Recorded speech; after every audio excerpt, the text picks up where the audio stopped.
but also. What is not only but also? The not only but also is used to talk about two things. दोन गोष्टी जोडण्यासाठी not only but also चा वापर केला जात असतो. कोणत्याही दोन गोष्टी असेल ते आपल्याला जाणून घ्यायचं आहे की नेमका कोणत्या दोन गोष्टी असतात, कशा पद्धतीने जोडायचं आहे, not only but also चा वापर कसा वापर करायचा वाक्यामध्ये, अगदी अचूक पद्धतीने समजून घ्या की नेमकं नॉट ओनली कधी वापरायचं आणि बट आल्सो कधी वापरायचं. आता नेमकं नॉट ओनली बट आल्सो बरेच वेळा तुम्ही ऐकलेलं असेल विद्यार्थी मित्रांनो, पण नेमकं त्याचा अर्थ काय होतो हे तुम्हाला माहिती नसेल. तर याचा नेमका अर्थ होत असतो केवळ हेच नाही तर ते सुद्धा, म्हणजे एकच गोष्ट नाही तर ते सुद्धा असा त्याचा अर्थ होत असतो, नाही का. तर ही तुम्हाला मी एक्झाम्पल माध्यमातून समजून सांगणार आहे. चला, let us see some examples of not only but also.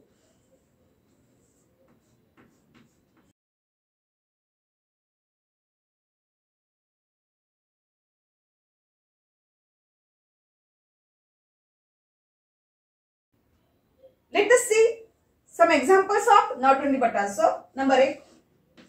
Radha is clever.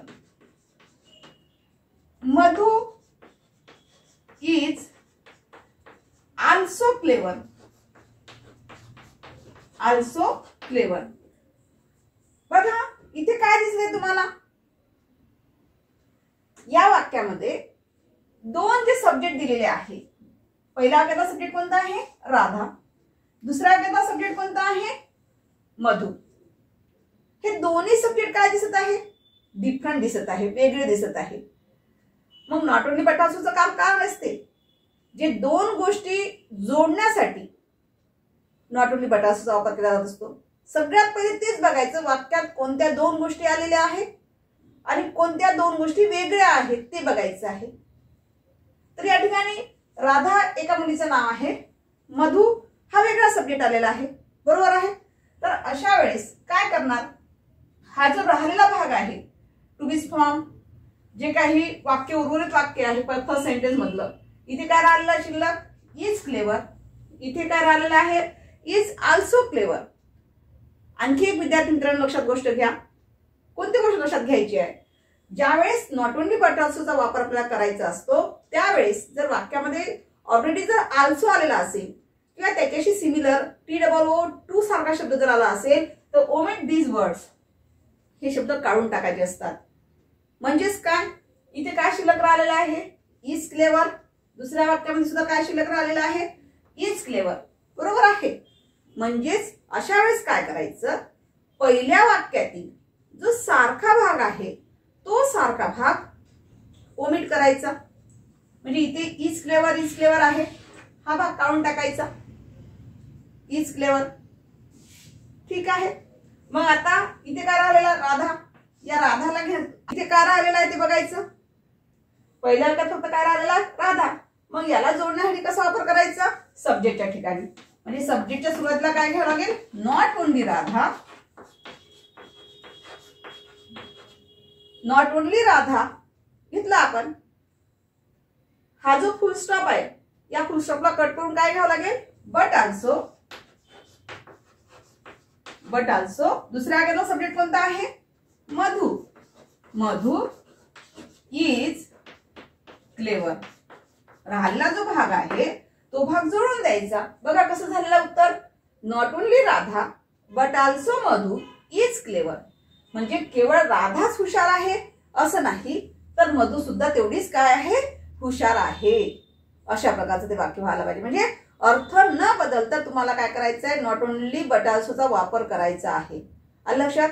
ठीक आहे. चला see the next example. He is clever as well as active.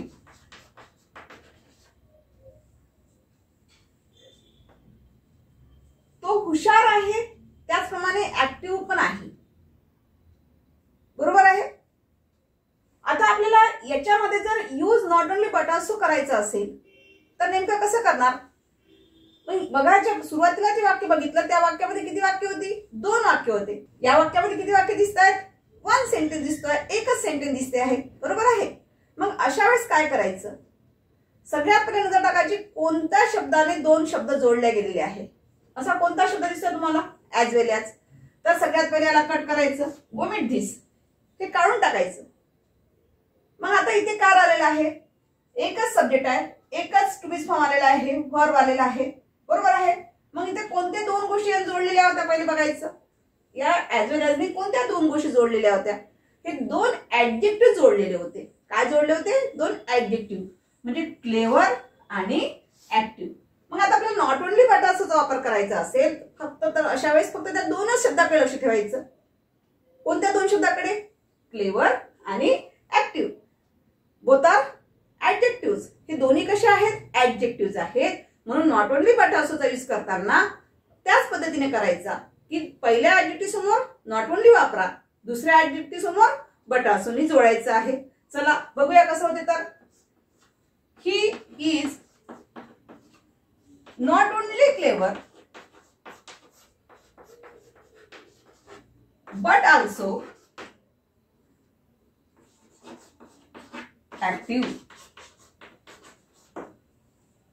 तो फक्त हुशारच नाही आहे, तर तो ऍक्टिव्ह सुद्धा आहे. अशा पद्धतीने म्हणजेच काय, जे वर दिलेलं वाक्य आहे त्याच वाक्याच्या अनुषंगाने नॉट ओनली बटाचा वापर करून वाक्य तयार करता आलेलं आहे. आलं लक्षात?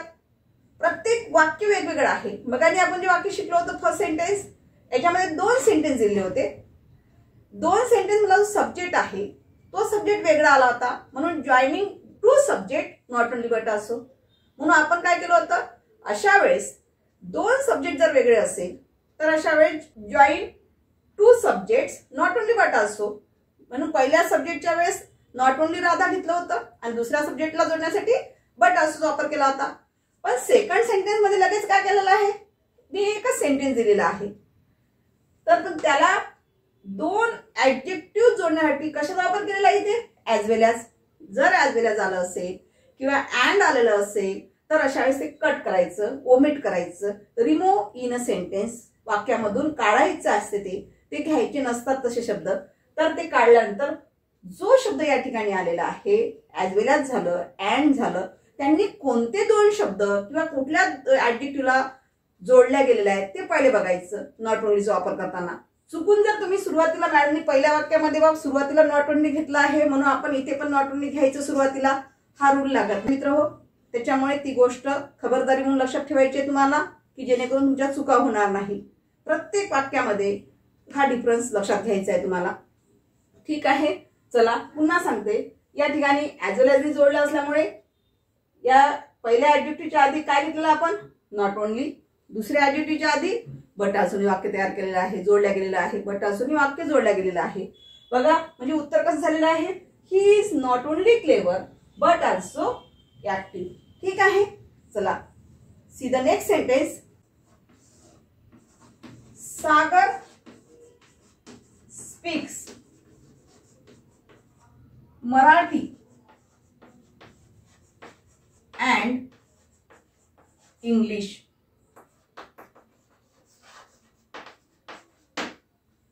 इथे बघा दिलेलं वाक्य कसं दिसत आहे? किती सब्जेक्ट आहे वाक्यामध्ये?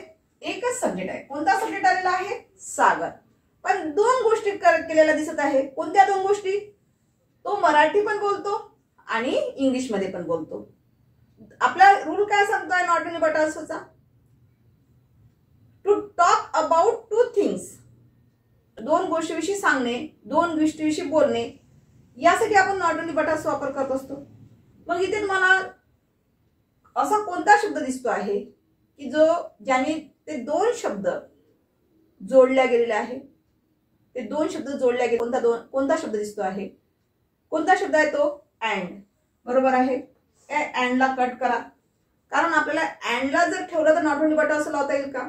नाही लावता येणार. आपल्याला नॉट ओनली बटाचा वापर करायचा आहे. तर अँडनी कोणते दोन शब्द जोडलेले आहे ते पहिले बघा, मराठी आणि इंग्लिश. मग उत्तर बनवताना सुद्धा, आन्सर बनवताना सुद्धा तुम्हाला काय करायचं आहे? तर ज्या शब्दाला अँडनी जोडलेले असेल त्या शब्दाच्या पूर्वी नॉट ओनली वापरायचं आणि अँडच्या जागी काय वापरायचं तुम्हाला, बट असू वापर करायचा आहे. म्हणजे two things join to things, दोन गोष्टी जोडायच्या आहे आपल्याला विद्यार्थी मित्रांनो. बघा कसं होईल.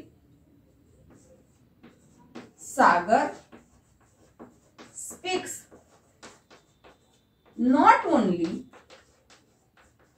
Marathi but also English. Sagar speaks not only Marathi but also English. ठीक आहे. आलं लक्षात काय सांगत आहे तर.